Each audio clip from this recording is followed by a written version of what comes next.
Good morning, Spirit and Truth Sanctuary. I hope you have the joy of the Lord this morning. I do. It is 11 o'clock. I think I've already been up for 5.5 hours. We got up at 6 o'clock this morning to go get all four of our family members to the primaries to vote, and we wanted to cast our ballot quickly in a time of this, of protest and outcries. The most important thing we can do after that is to let our voices be heard by voting. And so hopefully everybody has had a chance to vote, and we'll continue that process. I did want to give you a little joy this morning. Number one, when I came into the fellowship hall this morning, Miss Esther Folks came in and showed me her strappy sandals that she was wearing. She had broken her leg a while back, and said she was into, excuse me, let's get it right. She broke her ankle, because that's important to make that detail known. So she was wearing her tennis shoes and her cute little pink tennis shoes. She came in this morning. She said, "I ain't wearing my tennis shoes. I'm wearing my girly shoes today." And so we celebrate that. Yeah, every little bit of progress. Also, I intercepted a text message this morning between Benny and Brandy, who were making sure that everything was ready for the service. And Benny said, "Yeah, I'm just waiting for talent, which is LaDonna, to come out of hair and makeup and come into the thing." And so Brandy says, "Well, Benny, you maybe ought to go by that spot and get them to look at your hair a little bit." And we all know that Benny ain't got no hair. And so that was just a little joy for everybody this morning. We hope that you're having a great day and excited about the teaching today, excited to hear what Spirit has to say through us. God, we thank you for this day. We thank you for being in our healthy bodies, healthy minds, still clothed in our right minds and seated at the feet of Jesus. God, we thank you today that the Spirit of truth will come to and through and as us and empty us and fill us and deliver us and open up new ways of thinking. We just give you thanks in advance for everything you will do today. For it's in Christ's name we pray. Amen. Amen. Amen. I have new shoes on today too, but I didn't break my ankle, so it's not quite as big of a victory for me. The victory for me is DSW's back open. What? Oh, good morning, good morning. We are going to start today with our morning blessing. Spirit of Truth, we come to you today to declare these intentions that we as a corporate body are focusing on this year of 2020, and what a year it is. We have joyful, energetic bodies. We have loving, compassionate hearts. We have restful, alert minds, and we experience lightness of being in all things. It is our intention today and for the rest of this year to replace any resistance, disorder, effort, or struggle with gentleness, clarity, health, eagerness, love, joy, and freedom as our natural state. It is our prayer, our intention, and our heart's desire to be fully awake today and always. We believe it, we perceive it, and now we receive it in the name and nature of the Christ. Amen, and so it is. All right, our quotes today. Believe in the power of grace. When we least expect it, a new door will open, and the light of grace will illuminate our next step. Cheryl Richardson. Next, where there is dark, there must also be light. It is on its way. It's always darkest right before the dawn. Next, the more you trust your intuition, the more you are led to the right gateways and the more the right doors are opened in front of you. Amanda Ellis. Next, a person named Dr. Thema says, heal so you can hear what's being said without the filter of your wounds. Next, be kind to yourself and then let that kindness flood the world around you. Pima Chodron. When the world tells you to shrink, that's the time to expand. Elaine Welteroth. And lastly, you don't get harmony when everybody sings the same note. A man named Doug Floyd said that. Let me tell a funny story right here. Mom and Dad always tell a funny story about a long time ago, way back when we were in the JPH, the Joan Park Harris building in the late 70s. My dad has a sister, Ernestine Swilley, and her late husband, Wallace Swilley. They were evangelists, and they sang with their sons and traveled. And so they, had friends who did the same thing. So they came to Uncle Earl and Dad and said, look, you got to have this family come sing. They're fabulous. So they were like, okay, we'll have them sing on a Sunday night. So it was 4 men standing up there, in the matching suits. And so everybody thought, oh, great, gospel quartet. We're going to get some good old Southern gospel singing. We were still into that back then. And so Dad said they started on the first song and they sang all the way through the first verse in total unison. There were no parts. And they got to the chorus and they sang that whole thing in unison. And he said, okay, well, sometimes, you build and, they're going to break out into this beautiful harmony, with the booming bass. Every single song, every verse, every chorus, unison. So that made for a really long night at Chapel Hill Harvester Church. So, but that is the truth, okay? So if harmony is what we're after in our lives and in the world, which I think we all are, I know I am, then everybody can't sing the same note. Everybody has to find their own unique note and sing that in order for there to be harmony. I talked about that a little last week when I read to you the list that someone had put together about the different roles each of us play in our community, especially during times of crisis. So I myself identified with 2 roles that were on that list, both of which I hope to play today. The first is weaver.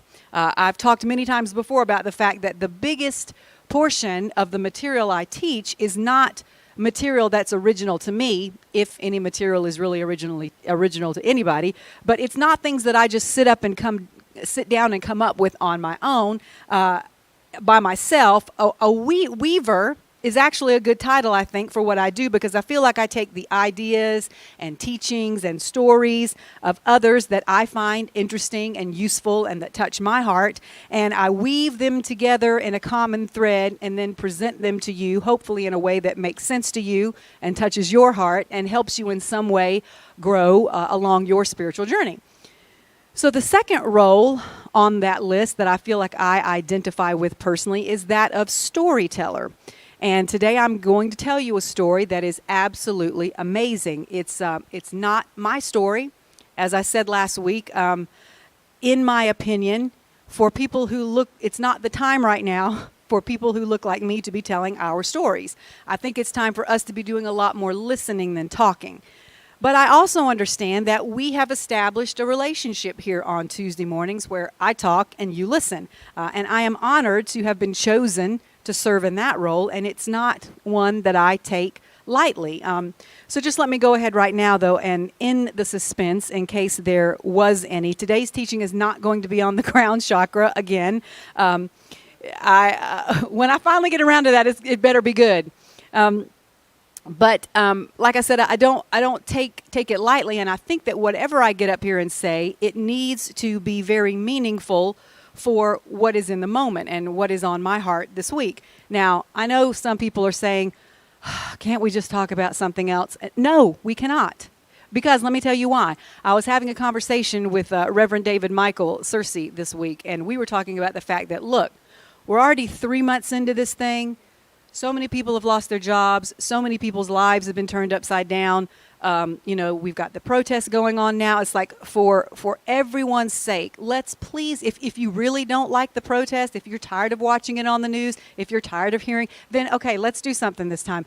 Let's listen so that this might possibly just be the last time we'll have to go through this in this country. I know that's a high bar, but like I said, it's David Michael, what he said to me, it was so funny. He said, it's almost like all these people that say, I just want things to get back to normal. He said, I just want to look at them and say, go back to your room. It's like, you're not ready yet. It's like, no. It's like, we've got to learn. It's like we've already come this far. It's all going to be in vain if we come out and just go right back to the way we were living and the way we were believing and how we were treating each other. So let's make sure that we talk it all out, get it all said, get it all understood, or at least well on that road before we start trying to get back to normal or talk about anything else.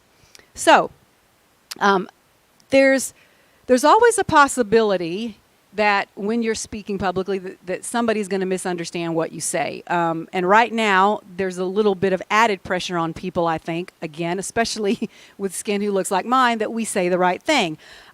Because people's emotions are on edge, and rightly so. But I know all of you, at least all of you who regularly come and attend Connection Service, I know that you love me, and I know that you know my heart. And fortunately, that greatly reduces the chances that anything I say is going to be misunderstood or misinterpreted. But I still feel the need to tread lightly in particular areas, because I know my experience and my vantage point is different than that of most of yours when it comes to discussions about race and race relations here in this country, which is front and center at the moment. But something I do feel pretty comfortable talking about, however, is, again, I might make this a little segment in my Tuesday mornings, dear white people. If anybody remembers the Daily Show back when Jon Stewart used to be the host, sometimes he would, look at the camera and say, like, whatever group he was talking to, like, firemen, meet me over here. And then he'd turn, okay, so white people, meet me over here. I don't have another camera, but look at me, listen to me. Okay, so I saw a post that someone put up on Facebook the other day, and it was a girl that I know from my long-distant past. I haven't spoken to her in years, but she put up a post, and it was a picture of the Lincoln Memorial. And it had obviously been photoshopped with graffiti all over it and part of the statue's head knocked off. And of course, it had black light. And so she put the caption, "If this doesn't make you angry, then I don't know what to say to you." And so I was like, oh. So I looked it up. CNN, it was right there. CNN, I just typed in, was the Lincoln Memorial vandalized? So when the article popped up, yes, it was. But it was not the actual statue of President Lincoln. It was way out in front of it on one little piece of marble, way before you even got to the steps up to the statue. And all somebody had done was spray painted on it, "Are y'all tired yet?" Which, what does that even mean?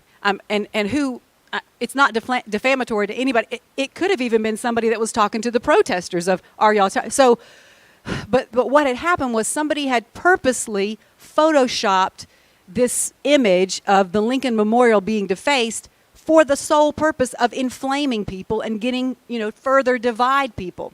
And so I just want to say to you white people, my brothers and sisters, please don't fall for that. Please, and I was happy that so many people underneath the post were saying to her, "This is fake, this is Photoshop. Please don't be doing this. Let's please.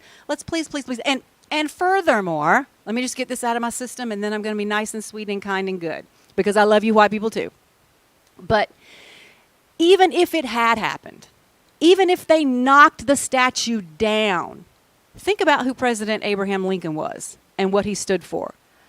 And if you are more concerned with a piece of stone than you are with actual human beings' lives that are being taken, then I don't know. Her post said, I don't have anything to say to you. I was like, I don't have anything to say to you if you think that a statue, even if it's of Abraham Lincoln, is more important than human lives. And I honestly believe, even if it had happened, Abraham Lincoln would have been okay with it, because that was what his whole life and presidency was about. So let's please just get a grip, people. Let's just please get a grip and understand what's important, and really stop letting these little things divide us. Okay. Rant over. Okay. So I was listening yesterday morning to a man that I follow on YouTube, and I've shared some of his teachings with you before. His name is Andrew Martin, and he said something that I've been feeling. Oh, I know one thing. One more thing I got to say. Sorry, I have to get this out. If you're a white person in America, we're going to back up, rewind, blah, blah, blah, blah. Dear white people, if you're a white person in America and you don't understand that your life matters,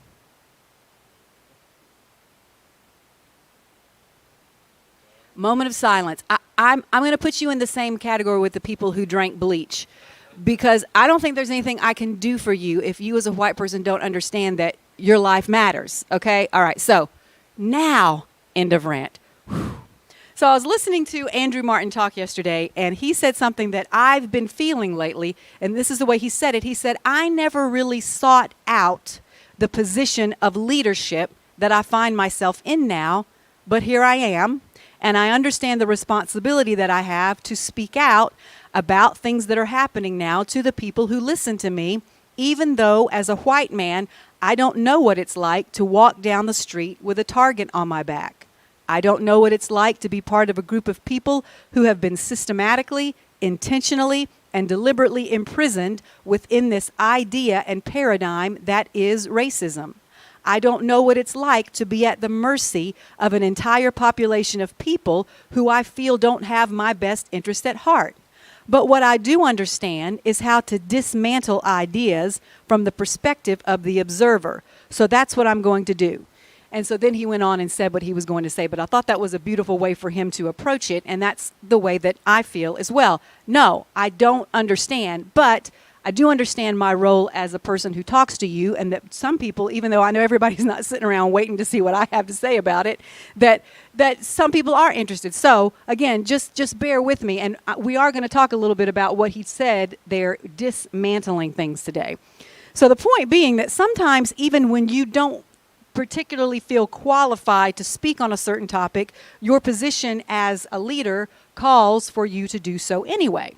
So I understand that I am inexperienced with certain aspects of racism. I also understand that truth is truth no matter whose mouth it's coming out of. And even though I don't think anything that I will say today is highly controversial, will be misunderstood, I just wanted to give that disclaimer to begin with, and that I certainly don't feel like I have all the answers. All I can do is contribute my part. And I heard another woman say this, and it resonated with me even more than what Andrew Martin said. She said, I feel like anything I have to say about this is only a drop in the bucket. But every drop counts when you're trying to fill a hole that is very deep and has been very dry for a very long time. So I thought that she put it very beautifully too. So I just want to add my drop today into the bucket together with everyone else's so that possibly we can begin to fill this hole that's been created over the many, many years in this country. So the woman who said that, her name is Jumana Sophia, and she was talking about, in the little talk I listened to of hers, about this concept called alchemy, which, if you're not familiar with, is the process of transmuting like a one substance from one form to another. Specifically, back in the Middle Ages, they tried to change base metals. They tried to transmute it into gold. And even though there's a real physical practice of this, it's used a lot metaphorically. It's all about taking something that is worth less, not worthless, but the two words worth less, and transmuting it into something that is worth more. But before she talked about alchemy, she talked about the concept of yin and yang, which represents the masculine and the feminine, and the balance between the two, which is another thing that I think we're all working on right now. Yang is masculine. It's taking action. Whereas yin, the feminine, is receptive, okay? It kind of sits back and waits. And she was talking about how the action of yang is so much more effective when it is working together with and when it is built on the foundation of this yin principle. She explained it like this. She said, you must learn to go within and receive knowledge from your inner wisdom before you take action. If you don't do this, if you don't take the time to check in with your inner guidance first, then you run the risk of your action not being the right action and your words not being the right words. So she then referred to an argument that some people are having on social media now, especially white people towards each other, which is this whole idea that silence is complicity. And a lot of people are posting that quote of Dr. Martin Luther King's, that it's not the words of your enemies that will be remembered, but the silence of your friends, and implying that if you're quiet, you don't care. Or that you're just apathetic because you can afford to be apathetic because it doesn't affect you. So, as I said last week, that might not be the case at all. It may be that some white people don't feel qualified to speak on certain issues, like I said earlier, or that that's not the role they specifically play. But this lady had a different explanation, and I agree with it too. She said there's a difference between silence that's an absence of presence because you don't care, and silence that is potent because its purpose is to deeply listen and anchor down into the power that is produced from true righteousness. So it's like I was talking about on Sunday. There's a difference between someone always yelling about what they believe and someone who can just stand quietly and calmly because their knowing is so deep they don't have to speak it at the moment.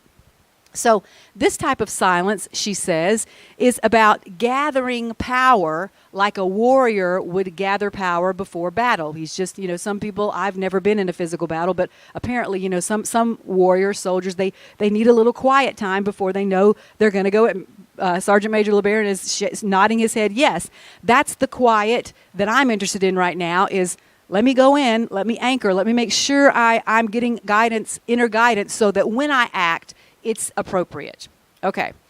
So I hope and I pray and I believe that that's what all the people that are being silent now are actually doing, because she goes on to say creating something that's totally different than what we've known before is going to take some really deep listening. So a little silence by some of us might be a good thing right now because we're going about the business of creating something totally new.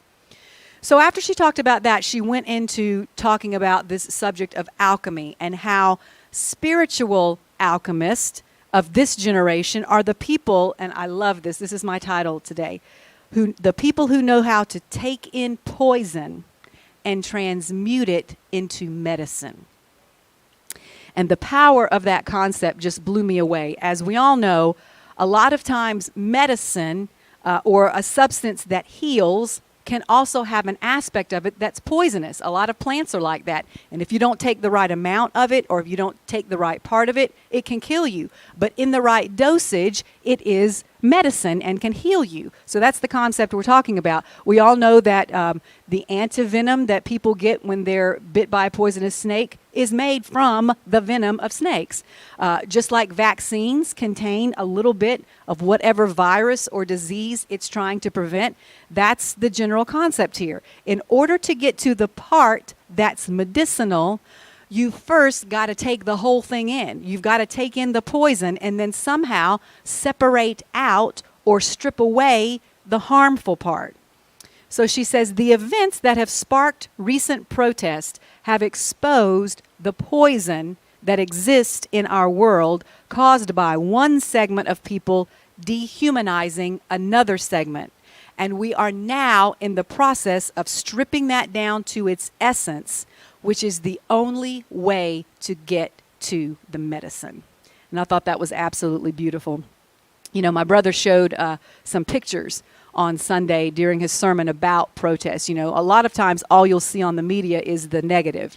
But he showed picture after picture, photo after photo of white protesters and policemen, white people and black people standing there looking at each other's eyes, in each other's arms, because that's what's happening. We're getting down to the essence of what the whole problem and situation is, that we haven't been seeing each other as people, as souls. And that's what's having to happen right now.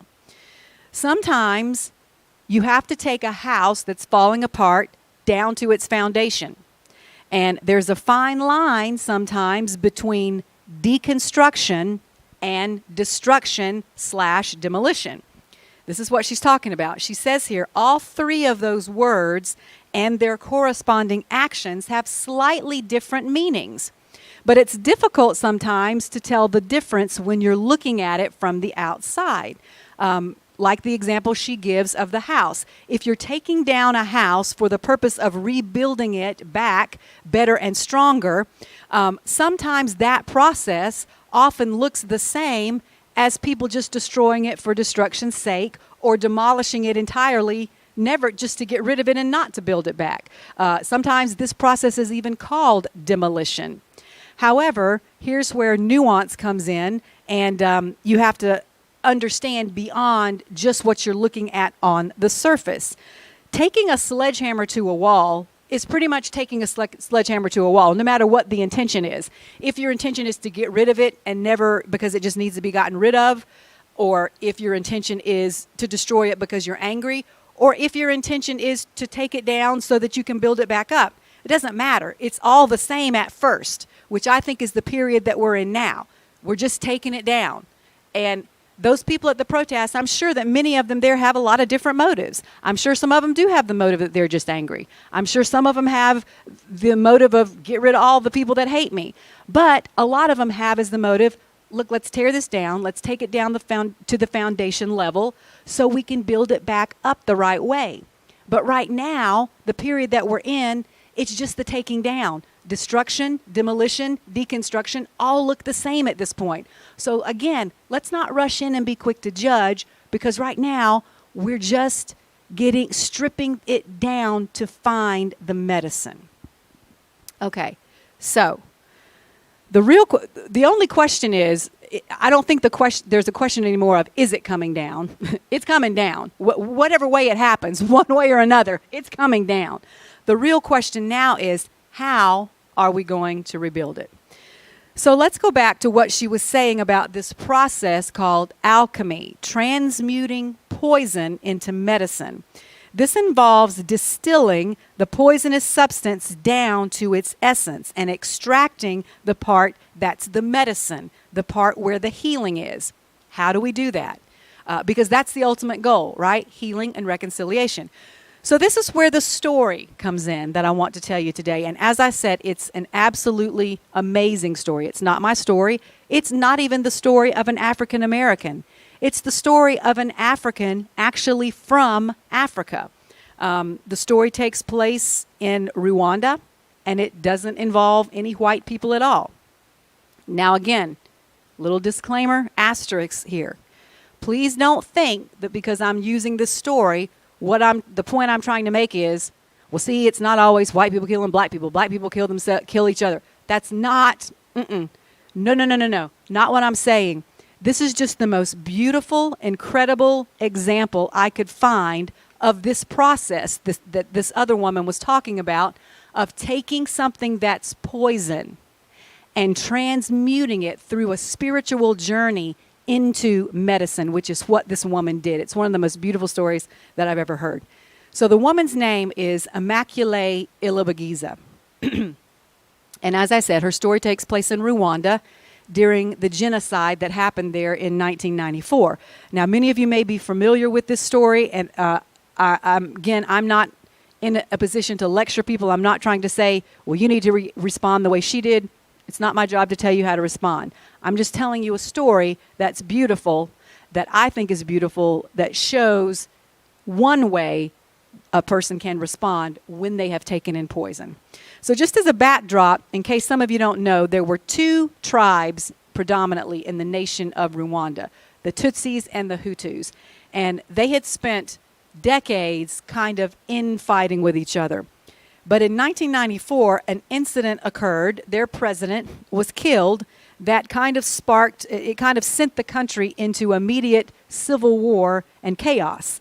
And where the Hutu tribe basically went on a killing spree for 100 days, just killing anybody they could find that was of this other rival Tutsi tribe.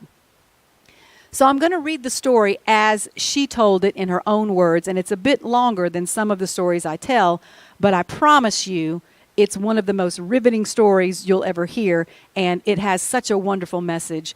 So here it is. It's the story of Immaculée Ilibagiza. She says, when the violence started, my parents sent me to a neighbor's house who was part of the Hutu tribe. He was a Protestant pastor. He hid me in a bathroom with 7 other women. We couldn't speak. We couldn't turn the water on to take a shower. We could only flush the toilet when someone in the next bathroom was also flushing the toilet at the same time. His children didn't even know we were there because he didn't want them to be responsible for that information so it could not be tortured out of them later. I thought we might have to stay there for a few days, a week at most. We ended up being there for 3 months, just waiting for killers to find us every day. So then as the part of the video, they played a clip from the radio and some of the broadcasts that were being sent out over the radio nationwide at the time. and you could hear this voice say that they were hearing as well from the radio in the house they were in, "You must not let your guard down. The Tutsi snakes are hiding in the grass. So make sure you have your machete ready to chop the snakes in half." That's the kind of thing that was being said over the national radio station to these people.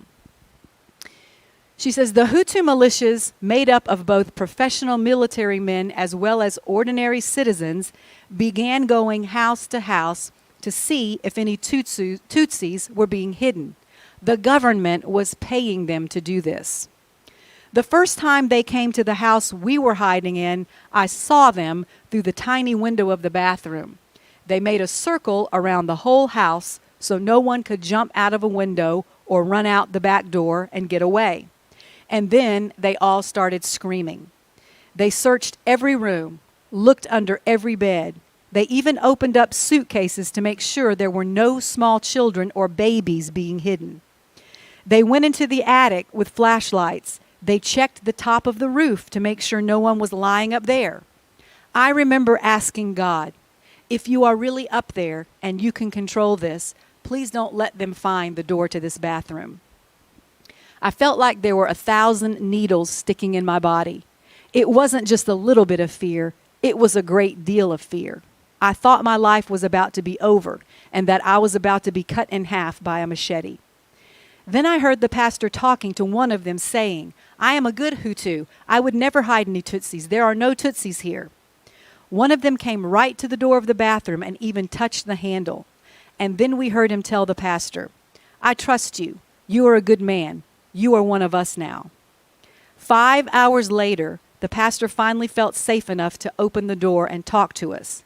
He told us he didn't know how we were all still alive, but that whatever we were doing, praying to God or whatever, to keep doing it because what had just happened was a miracle, and he gave us his Bible. I experienced feelings in that bathroom I had never felt in my life. Anger so strong I could not begin to put it into words. To hate one person is bad enough. I hated 8 million people. And I remember thinking, if I ever get out of here, I'm going to be a soldier. I will train my body and have big muscles so I can kill as many of them as possible. In my mind and imagination, I was killing Hutus daily. These thoughts would make me so full of anger that I was drenched with sweat just sitting there in the bathroom thinking about it. My head would ache and my stomach would hurt. I realized it was my thoughts that were creating this poison inside me, constantly imagining the horrible things I wanted to do to those who were terrorizing me. Looking back now, I realize that it is very hard to remember love when we are scared. Being afraid is one of the strongest and most debilitating emotions of the human experience. Fear drowns out all other emotions. And then I remember the thought coming to me. This home I'm hiding in has 2 bathrooms. It is the only home in the whole village that has 2 bathrooms inside the house. If it was not for that, we could not have been hidden so easily. One of the reasons the men had stopped searching that day was because they did not expect there to be 2 bathrooms. And when that thought came to me, I remember feeling grateful, and that made me feel good. That feeling was so distinctive and different from my feelings of anger. It was like the difference between somebody pushing you down and somebody lifting you up. And then I started being grateful that the man had children, so it was not suspicious for him to have extra food in the house. Thank God we could eat, even though it was very little because there were 8 of us. Then I became grateful that I was not all alone. Even though we could not speak, I had others there that I could touch and make eye contact with. I started to see the good in everything, no matter how small. When I began thinking this way, I felt much better and much smarter. One day the pastor opened the door and said, "They are coming back again." This time, it was so clear in my head, they will find you this time. So I said, "Pastor, push the wardrobe in front of the door so they cannot see there is a door here." He didn't want to at first, afraid someone would remember there was a door from before and it would arouse suspicion. But I begged him and he finally agreed. I don't think I could have heard that voice in my heart speaking to me so clearly and telling me to do that if I had still been in my thoughts of anger. They came again to search the house. I heard a voice and realized he was talking about me. He said, "Where is she, Pastor? This is the last place she was seen. We know she's here." And then he called out my name. He said, "I've killed 399 cockroaches, and I want Immaculée to be the 400th. And I was thinking, I know this man. I recognized his voice. I went to school with him, someone I had considered a friend. How can he have killed 399 people with a machete and be proud of it? I could not imagine it. They opened the door of the wardrobe. They surely would have found us if it had not been in front of the bathroom door.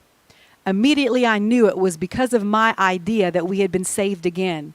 But it was not a feeling of good for me. It was more like, keep listening. Keep listening to that voice, the one that is not covered up by fear and hate, envy and jealousy, anything unloving. But when they left, my anger came right back, and it was like a veil in front of my face. I couldn't see through it, and I couldn't think. And then I realized my body was aching again. My head was pounding. But that's what happens when people are trying to kill you. You get angry. I was paying a price with my own body. Because of anger, I couldn't remember how to smile. I felt like my mouth was permanently twisted. I wished to be innocent again. I wished to see the good in people again. But to me, they were animals. Every day, I would repeat the Lord's Prayer about 200 times. But when I reached the part that said, "Forgive us our trespasses, as we forgive those who trespass against us," I couldn't say it. This is an unforgivable thing. They are trying to kill me. How do you forgive such a thing? So I would just skip that part of the prayer. I knew lies didn't sit well with God, and now that I was not saying that part, I felt like I was not lying to God when I prayed. But then I began to hear that voice again saying to me, "Who are you to edit the prayer of Jesus?" And there was nothing else to do at that point but surrender. I fell to my knees and I put my hands up and I begged God. I said, "I'm going to put your prayer back the way it was, because if you told us to pray this way, it must be the right thing to do. I'm putting it in your hands. If you knew how to forgive the people who were killing you, help me to do the same. I am willing." And that was the beginning of a big shift for me. One night, I opened my eyes from sleeping, and it was like I began to see faces in the tiles on the bathroom wall. The shower was divided into two parts. One side was love, and the other was hate. On the side of love, I saw the faces of people I admired, like Mandela and Mother Teresa, Gandhi and Martin Luther King Jr., people who had suffered, but who had still stood up for the truth and for love, and they defended the rights of other human beings. In the tiles on the other side of the shower, I saw the faces of people like Hitler, men in hoods in America, and the men who had come looking for me to kill me. They were vengeful, angry faces. And then on that same side of the shower, I saw my own face, and it too was full of anger. I felt like God was asking me, where do you want to stand? Where do you want to belong? Are you going to be on the side of love or on the side of hate? And guess what?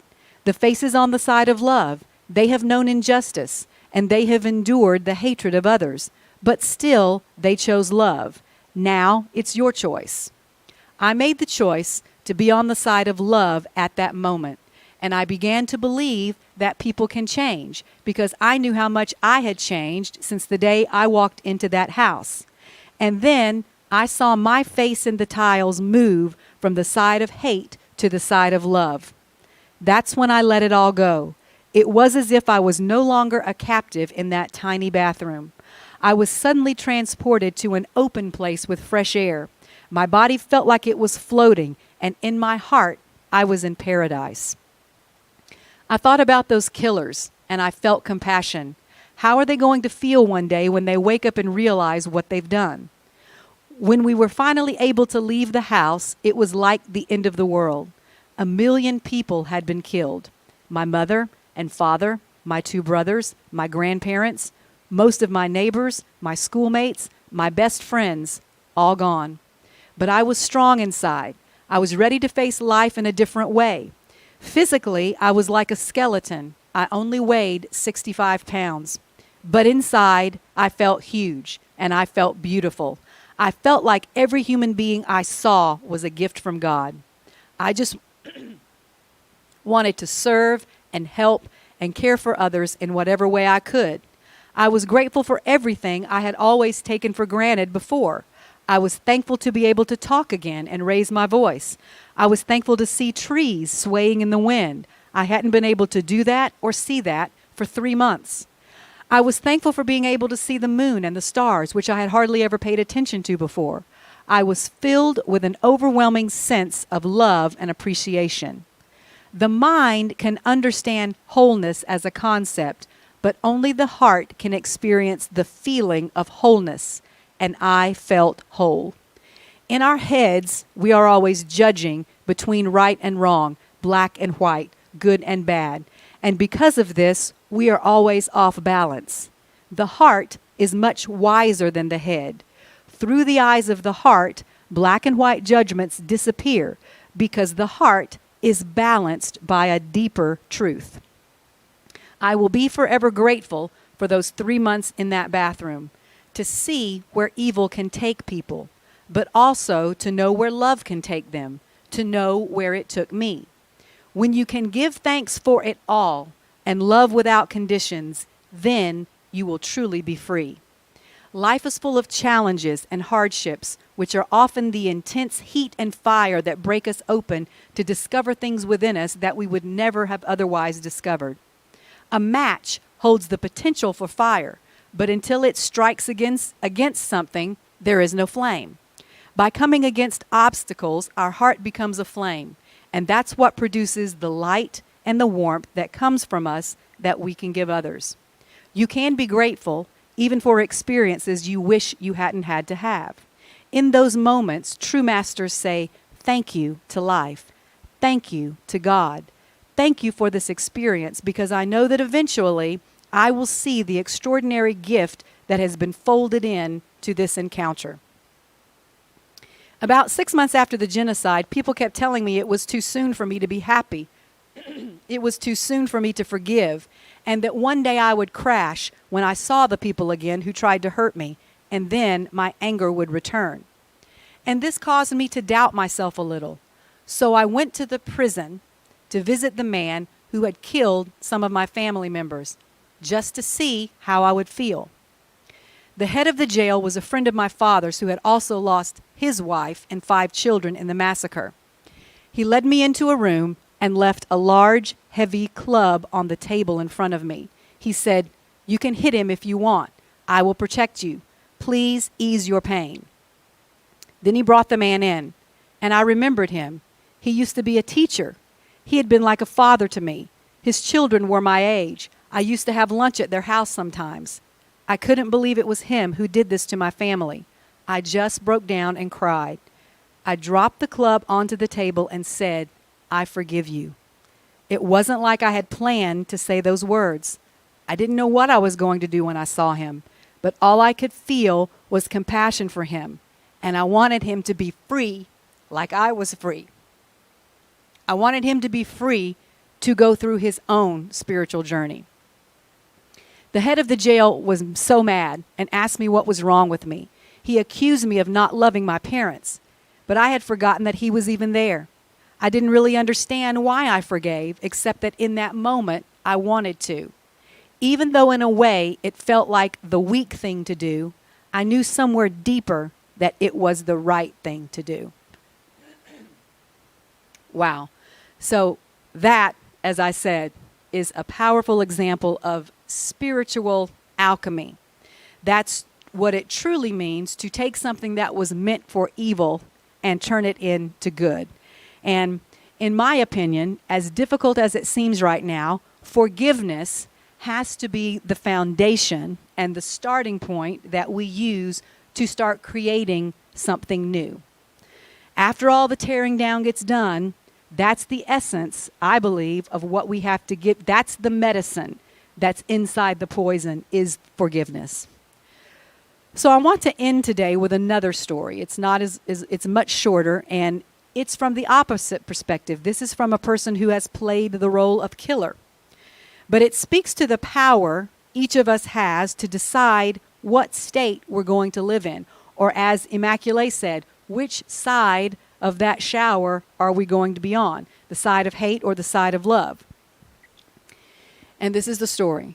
There is an old Japanese parable about a troubled warrior who is haunted by the ghost of the lives he has taken in battle.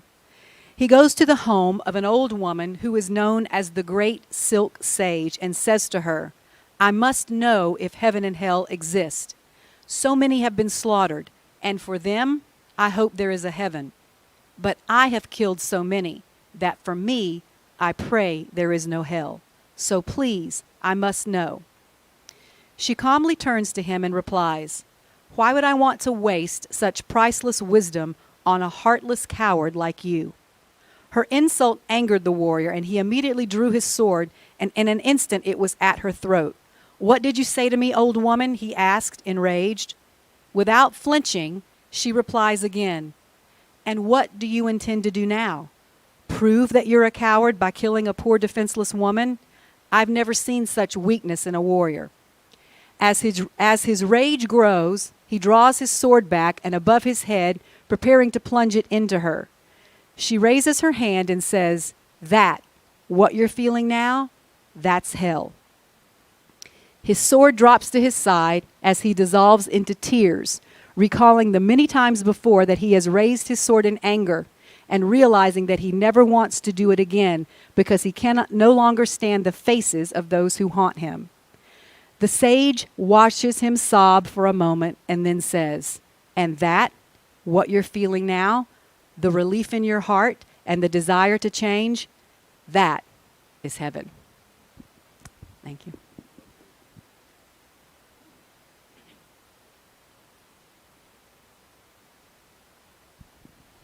Anybody else need a drink? Wow, that was wonderful and heavy and truth and revolutionary, relevant. It's a good time to listen. As LaDonna was talking today about the importance of us learning how to listen, being an active listener. I was reminded of one of my favorite movies. I talked Sunday about Shawshank Redemption, which is top 5 for me. Forrest Gump is also in that top 5. If it's not in your top 5, pray for you because you're not normal. So Forrest Gump and Jenny are walking one day. They're adults now. And they walk back to the home of where Jenny was raised. And Jenny had a lot of painful experiences in that home. And she was an adult now, but it all came back. It all came back on her. And she didn't really say anything about it. She just started throwing rocks at this house that was a memory of all these painful things that had shaped her life and created a lot of difficulty for her. And Forrest didn't know why she was angry, didn't know why she was throwing rocks. He didn't really have to know. He just knew she was upset. And he just crossed his little legs and sat down beside her on the dirt. And he said, well, he said, all I knew to say is sometimes you just don't have enough rocks. But obviously she was experiencing something that was a memory of something very, very painful for her. And Forrest didn't really have to have the answers in that moment. Sometimes it's not about having the answers. Sometimes it's just about saying, I know you're feeling something, and yeah, I'll stand here and listen. You know, I'll be a good listener. I'll try to find you some more rocks if I can. You know, please don't hit me with one. But I understand why you. Wow, we want to give some shouts out to some beautiful people today, and I have a special one today. So, Dr. Ray Madison, if you're listening, stay tuned. I want to say a special thank you. Let me put my glasses on. Miss Emma, Rosaline, Callie, Gloria, Lenora, Ben and Vicky, David, Michael, Justina, Laverne, it's so Laverne and Sheila are right beside each other, and I almost said Laverne and Shirley. Sorry, Sheila, Laverne and Sheila. Brandy and Esther watching from home. Miss Cindy, Olivia, Donnie, Amy, Fred and Mary, Bobby, Howard, uh, Terry, Gloria, Howard and Gloria, Doreen, Broxtavius. I don't know if this is his first time on today. I haven't seen your name in one of the Tuesdays, but hey, Broxtavius, one of my friends.